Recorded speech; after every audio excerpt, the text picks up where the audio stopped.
Good evening guys. Ito pagkatapos naman natin magtrabaho, magluluto naman tayo. Luto tayo ng pansit guys. Ito, sangkutsain ko na yung sibuyas, bawang. Kailangan papuluin muna guys. Tapos sunod na natin yung kikiam. Yan, papasarap kikiam. Yum yan, kikiam. Siyempre para sa masustansya, kailangan din talaga ng gulay. Meron tayong carrots, saka beans. Tapos tinaga ko na rin manok, himayin ko na rin siya, isasangkap ko rin yan sa pansit natin guys. Yan yung mga sangkap. May repolyo. Pagkatapos guys, lagyan natin ng patis. Yan yung, ako mahilig kasi ko sa patis, yan yung magpapasarap yung patis, pampalasa.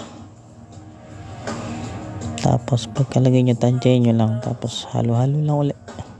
Yan ang buhay OFW. Galing sa trabaho, magluluto naman, di ba? Ayan yung mga lalagay pansit natin, Chinese noodles, super golden bihon, tapos ayan, toyo. Pagkatapos himayin yung manok guys, sasama na natin sa kutsayan. Manok, kaya sarap na yan. Yan, lalagay ko na yung kikiam. Yan yung magpapasarap dyan, para kailangan masarap yan magluto, para masarap din mahalin ng kasama. Kailangan ng kasama binubusog para laging masarap kumain. Ayan, lalagyan na natin tong gulay, carrots, tsaka beans.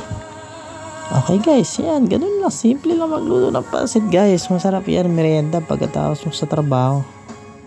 Lagyan natin repolyo last. Ayan yung repolyo last guys. Halo-haloin lang natin. Yan. Yan, kailangan ng luto ng gulay guys. Ano lang, half cook lang para masarap. Tara, luto na. Sarap. Ready to serve na guys yung pansit natin. Kain tayo guys. Ayan, para healthy liver. Safety. Thank you.